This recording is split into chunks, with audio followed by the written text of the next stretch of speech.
So I just saw Richard Linklater's, whatever, new movie Boyhood. It's likely the big Oscar movie of 2014, and I remember hearing about this over the summer, and I remember just hearing about just rave reviews, like 99% of Rotten Tomatoes, like really fucking good.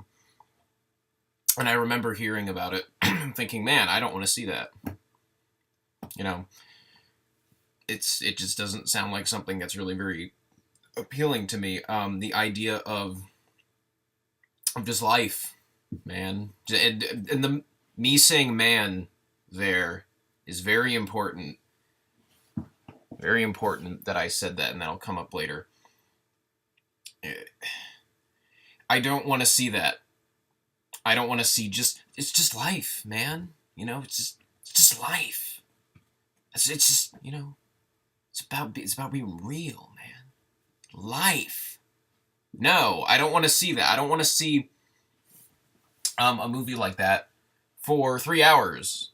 But the thing that really made me see it was there were some people, I respect their opinions, and I just said, I'll just. They said the movie was really great. I thought, you know what? I'll see it. Whatever. I might as well see it because since I already know what I think the best movie of the year is, and I swear to God, if that movie loses to Boyhood, I'm gonna be fucking pissed off. It's the Oscars, so they'll pick Boyhood anyway. Fucking Oscars. So I saw it, and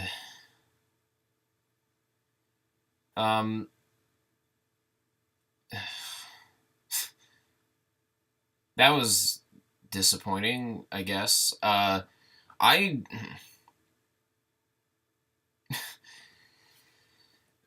okay. I took some notes. I'm gonna have to reference them a lot throughout this review. This review is gonna be really scattered because I just finished watching it, and I'm gonna. Oh man, it's gonna be scattered notes. Man, I sound bewildered right now. Because it was so epic, right, man? Right?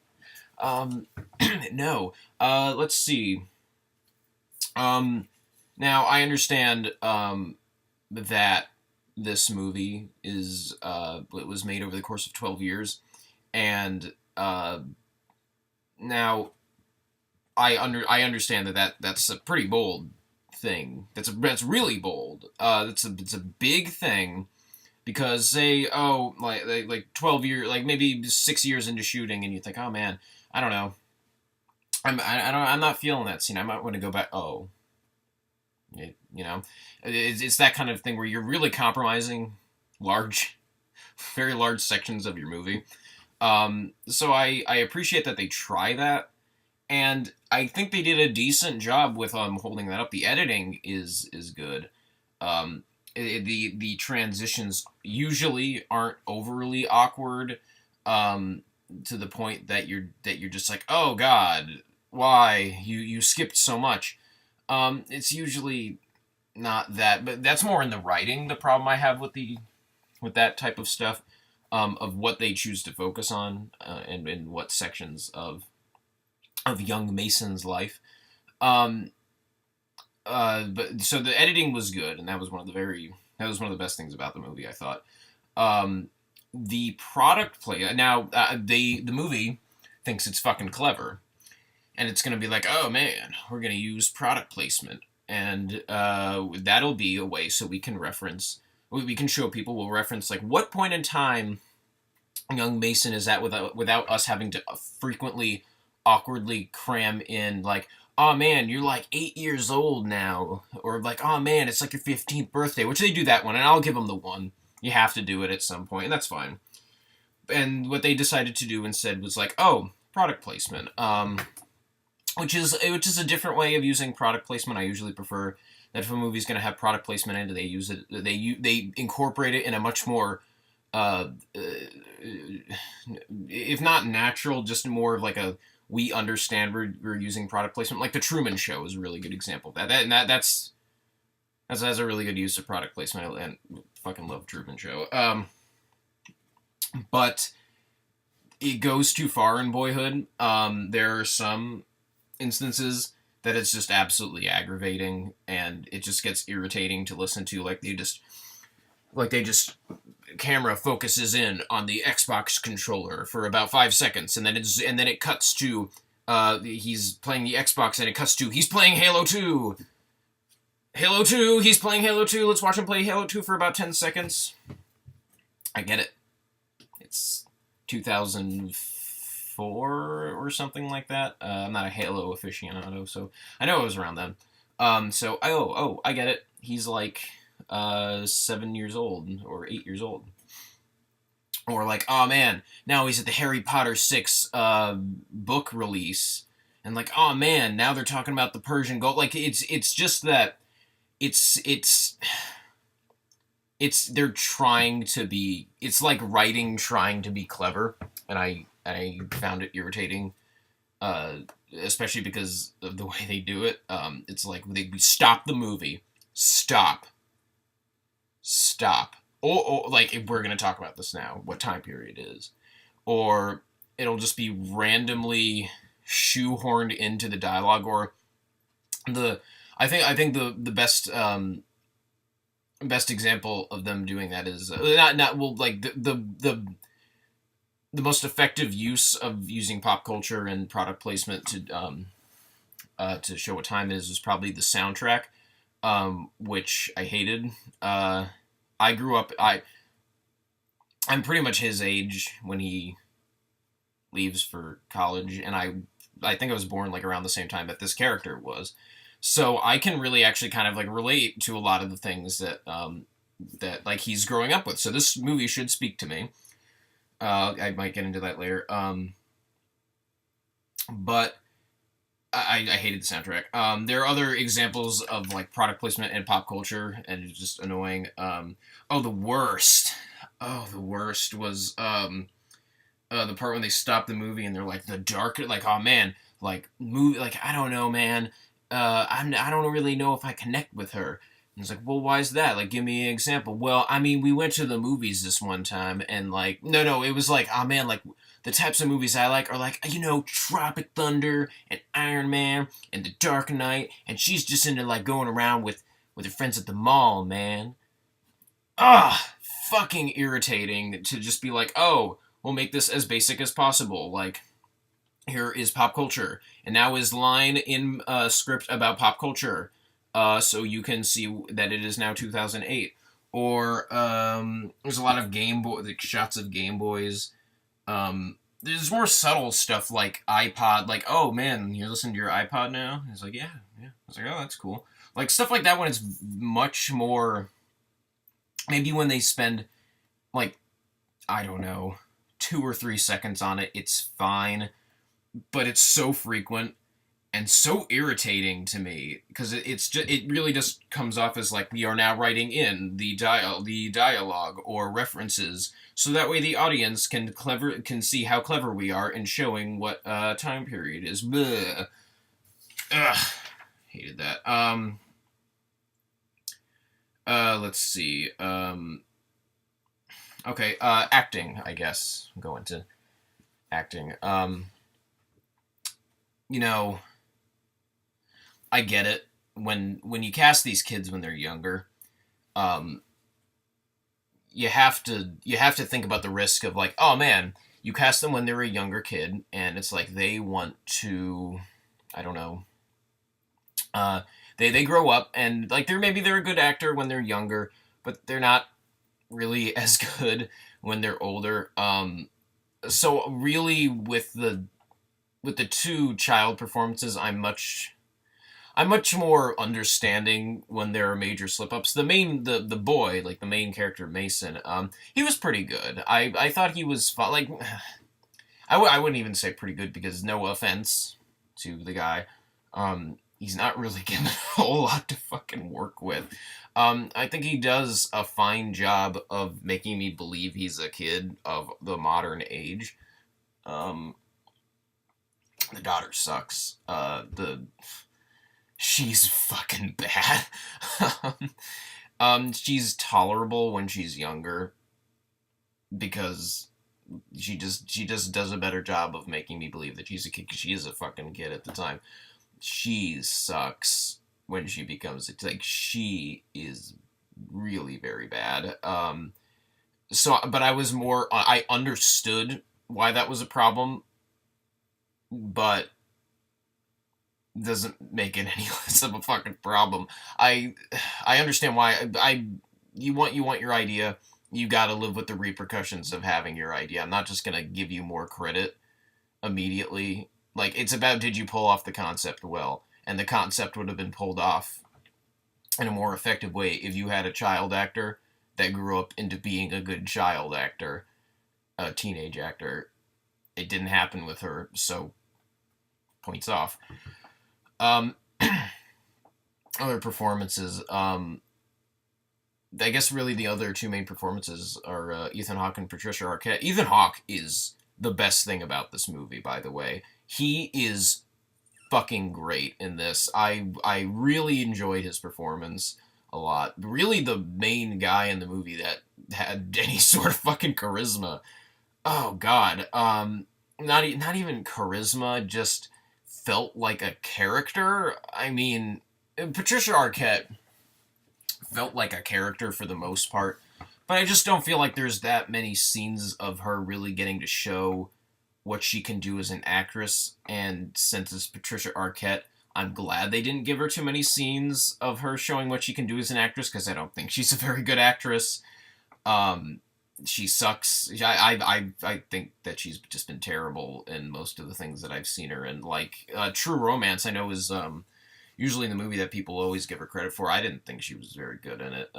She's terrible in Nightmare 3, and she's not in Ed Wood long enough for me to really have much of an opinion on her. She maybe only has like 2 scenes. That was for the best. Because not that she was sinking those lines, but it's pretty decently close. She's fine here. I've been hearing a lot of Oscar talk for her. Please don't give her an Oscar nomination, because she really doesn't deserve it. I don't think. I mean, I usually have a completely different. I don't have the same criteria as the Oscars do. What I consider an Oscar-worthy performance. Jesus Christ, that wasn't. But she's good. I want to make that as clear as possible. Like, I don't think she's bad. This is easily the best performance I've ever seen her give. I thought she was good. She was perfectly fine in the scenes where she wasn't really asked to do much as an actor or actress. Ethan Hawke is great, though. I really buy into him as being this, like, the dad that, like the dad when you get divorced, who's just trying to be fun. He's trying to be like, you remember me, you'll remember me as the fun one. I thought he was really good, and I know this movie was shot over the course of about, I don't know how many years it was, but maybe if this was shot around 1998. That fucking makes sense, because now I know where his acting was when he was making Great Expectations. God damn, that movie sucked. No, he's great, and I think he was nominated. He wasn't nominated. Like, the Oscar shit hasn't come out yet. I hope he's nominated. I don't want him to win, because there's another better movie or a better supporting actor. I don't know. Most of the other side actors are pretty mediocre, I would say. I really don't think there's too much about any of the acting that's really very special. Especially coming from I think the only other really major performance is the mother's second husband, I think it was. He is he's fine in the scenes when he's supposed to be like the normal dad. He's really not very convincing in the scenes when he's supposed to be drunk and angry. I found those scenes, especially like that dinner table scene, to be just cartoonish. and just silly. I mean, I don't live in a deadbeat house, and I don't know if that is how that works, but it just came off as a cartoon, and I had trouble taking that scene seriously, mainly because of the poor performance by him and the girl child actor. I thought the Patricia Arquette and the kid did a pretty good job um, in that scene. So it was kind of 50-50. Uh, man, really, the rest of the other kid actors are struggling. It's watching mediocre actors say mediocre dialogue, and okay,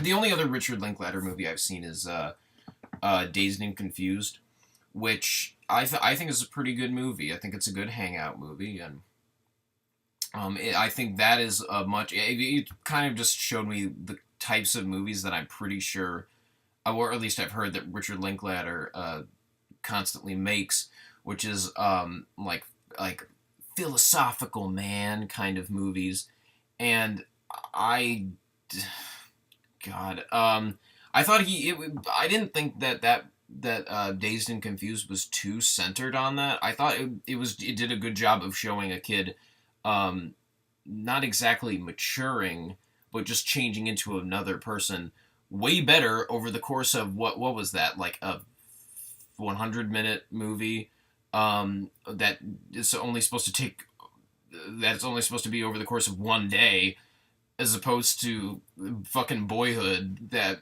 was oh God, made over the course of what would have been like 12 years, and it's like 3 hours long. I did a way better job with Dazed and Confused, because you know what? And I think this is the big reason why I really can't get into this movie. The first hour or so it's pretty good. It's good. It's a good first hour or so. It's fine. It has some of the problems that I was mentioning before, but it's enjoyable enough, and I get more of the, oh, it's life is happening to these people, and that's the point of the movie, is that it wants to be about, life, man. Whatever. And it does a fine job with that, because there's conflict, because there's the shit with the abusive dad. Even though it's not that well acted by that guy, at least it's a fucking conflict. There's more going on with, like, Ethan Hawke just doing stuff. And I just find, also it's because he's in more of the movie. Maybe that's why I enjoy the first hour more. And I just remember enjoying it more. Because what I wanted was more of the kid when he was younger, because, I just find, I feel like I don't see enough movies trying to capture what actually happens when you're younger and around that age, and like what life is actually like. Like, maybe Stand By Me is the closest, maybe, but I think that's just because that's the only movie even kind of about that I've ever seen. I've seen enough of the movies about the teenagers trying to be like, this is what we're like, man. And I always feel like that won't work, because one, I don't want to see that, because I know teenagers well enough that a lot of them are just irritating, and the shit that they have to talk about is silly. But you can either get it like wrong in the way that you talk, like that the kids talk like the Breakfast Club, as far as I'm concerned. I didn't grow up in the 80s, but that's just not really at all how people talk now, Breakfast Club, as far as I'm concerned. But you can actually have other things like going on in that. Like, that movie had other shit going on. Or you can be like Boyhood, where you probably did a decent job of getting how a lot of people in our modern age talk, the youth in our modern age talk. They talk like complete assholes who are just irritating, and you just can't even believe how irritating it is to listen to them talk. And this especially comes from young Mason, who I don't feel like I understand who he is for almost all of the movie. I feel like as a kid, he's like, I kind of got like, oh, okay, they're gonna kind of define him as being the kid who's like, he's not really that into sports. He's not he tries bowling. He's not that great at it. The daughter is a little bit better at that stuff. Which that doesn't really go really anywhere because the daughter, we don't really know enough about what she becomes later on, except she drinks in college, which is in the last fucking 15 minutes of the movie. Good job. Um, but with him, I just don't feel like it's enough of a character. By the 2 hour mark, all I remember was like, oh, what do I know about him? Well, a bunch of shit has happened to him. He's just kind of passively reacted to a bunch of other stuff happening with, like, Patricia Arquette and Ethan Hawke. But I don't really feel like I know anything about this guy. I mean, there's a part when he's in his room and he's, like, talking to some girl, and she looks at, like, the art that he did, and she's like, oh man, that's pretty cool. And she, like, reads the letters that are on the art, and the guy is like, oh, like, this is what it spells out. It doesn't really mean anything, though. I don't know, whatever. Like, so are you actually into art if you were just like, whatever, it doesn't mean anything? That's not usually what artists do. They don't just go, if you're making something abstract, I would think it has a bunch of, like, weird shit on it, you wouldn't just be like, oh man, it doesn't really mean anything. Or at least they wouldn't admit it. So from that dialogue, I just get the feeling he's not that into art. Photography, he seems like he likes it. Okay, give you that. He likes photography. He never really gets all that passionate about anything. He really doesn't really ever talk back to his parents that much. He kind of just mumbles his way through this movie, which is what I mean, where the kid does a good job with the performance. He does a fine job, but it's hard to tell because he's given, like, no real chance to give any emotion. He doesn't, like, explode at anybody. I think the only real time that he's ever given a chance to act is when he's opposite the third husband that Patricia Arquette gets, and he's just like, well, man, like, I just don't want, like, more shit today. Like, that's all he says. Like, that's only his ever, like, that's his main talking back to the parent moment. And if you actually want to be realistic about teenagers, like, doing stuff, don't you want to have the stereotypical, I'm a teenager and I know what's best for me, so I'm going to argue with you, parent? Don't you want more of that if you actually want to be realistic? Jesus Christ, movie. By the end of the movie, he has a couple of silly, like, maybe 2 conversations with people about, like, pop philosophy, like, oh man, like, I'm gonna delete my Facebook account because I'm just kind of, like, Facebook, it's like controlling us, man. And it's that, like, shitty, which doesn't have, I was warned about that a little bit coming in. It's that shitty pop philosophy dialogue that it's not in this movie as much as I was told it was there, but it comes in a lot more towards the end.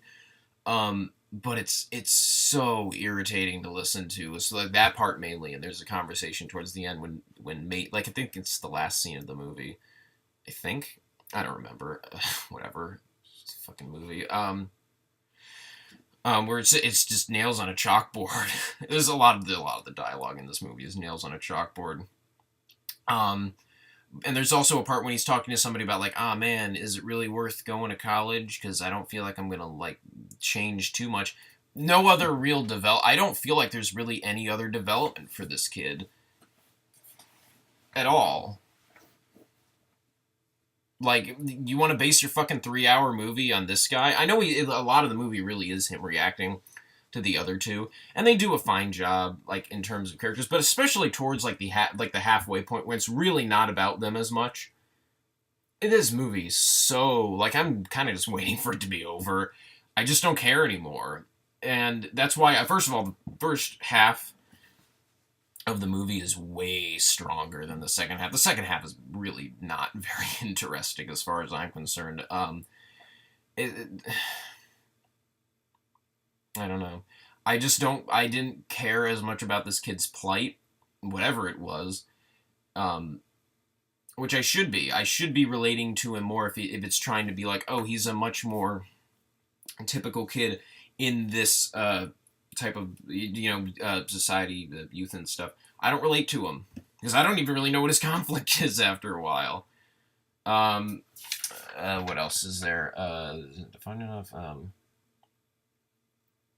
Oh, okay. Here was something I really appreciated. I thought that they did a good job with a lot of like the little things of like when you're younger and your parents are like telling you like, oh, put your seatbelt on, and like just stuff like that. Like, did you brush your teeth and stuff like that.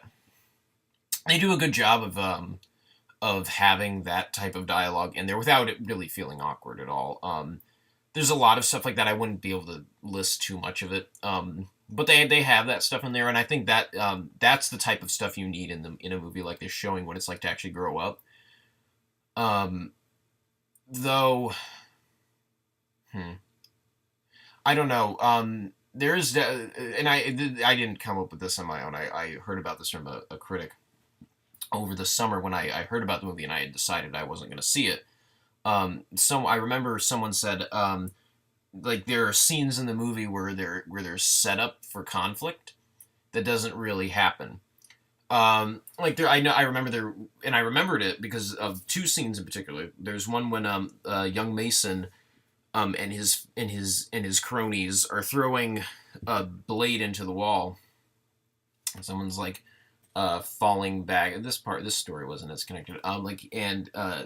Throws the thing into the wall, and it just stays there. And you know that they're still like talking and stuff, and the camera doesn't focus on it. And I was thinking, oh man, it's gonna be really cool. It's gonna like fall back into the thing, and it's gonna be a huge big accident. It's gonna be scary, and then but it doesn't happen.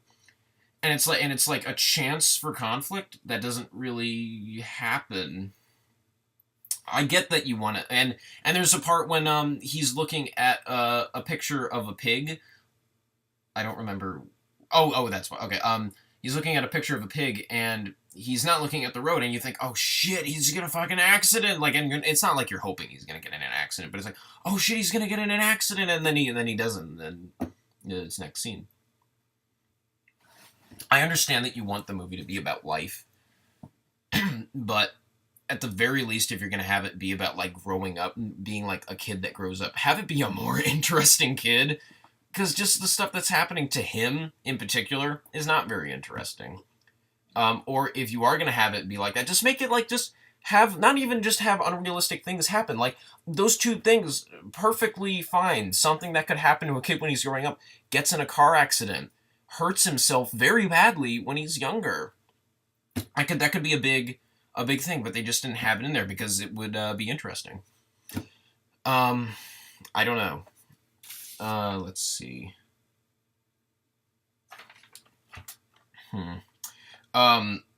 Yeah. There's another thing I noticed. There's a lot of dubbing in this movie. There's a lot of, I noticed shots where people aren't really, their mouths aren't overly focused in on the screen, and it's clear that the lip syncing, is not matching like what they're saying. And you know what? I'll give them that. That's something I'll give him. Because, like I said before, like, oh man, I want to reshoot that scene. Oh, can't do that because the kid grew up. If you want to dub it, like, I'm more forgiving. Don't make it as obvious next time. Because it is kind of obvious. But you know what, for the most part, I'll give it to him. I understand that. This was just something that bothered me personally. Didn't they move to Texas? Where are their southern accents? Man, that that bugged the shit out of me. Talks about college and Facebook too. And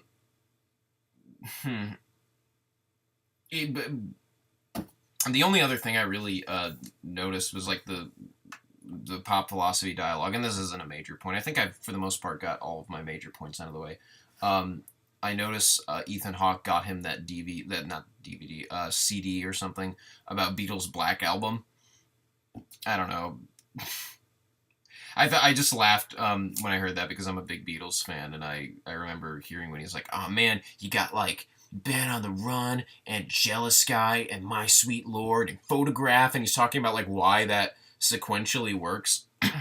And I remember thinking like, man, I was just laughing because I remember like other than what you did for the John Lennon song, which was Jealous Guy, you picked like the three like probably their most well-known songs for their solo careers, and I was just laughing because like they didn't really do much deep digging on that. Like I would actually find that scene more amusing just like as a personal thing. Like this really has nothing to do with the quality of the movie, but I just would have found it I that would have been so hilarious if it's like oh man, you start off with like Picasso's last words or something. That'd have been so funny. And then goes to like John Lennon like Scared, or George Harrison like Who Can See It, or Ringo Starr I'm the Greatest. That would have been awesome. I like at least I would have got, you know, like some enjoyment out of that. That would have been funny. I don't know. Closing thoughts, it's a movie. It's a very large, for the most part, character study as far as I see it. Not as much in the younger part of his life, but when he gets older. Character study of the most uninteresting. Like, you know when you were in school and you walk in and it's like there's that one kid that just doesn't really speak very much in class and he just kind of keeps to himself. And you just like, this guy just doesn't really seem like he has too much of a backstory. This is a character study about that kid. I don't want to see that. And I swear to God, if this movie gets a single fucking... if this movie fucking wins for writing, I'm going to be livid. Because, oh God, there's so many movies that came out this year that were so much more well-written than this that aren't going to get nominated.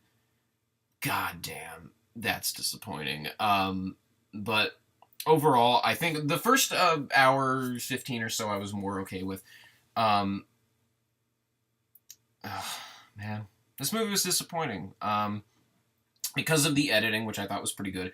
Those few pretty good performances. Ethan Hawke is awesome. The editing, I think I just said that, editing's good. And the way that they try to make it seem more natural, like this guy is a kid right now, and this is the stuff that the parents would be saying to him. I'm going to give this a,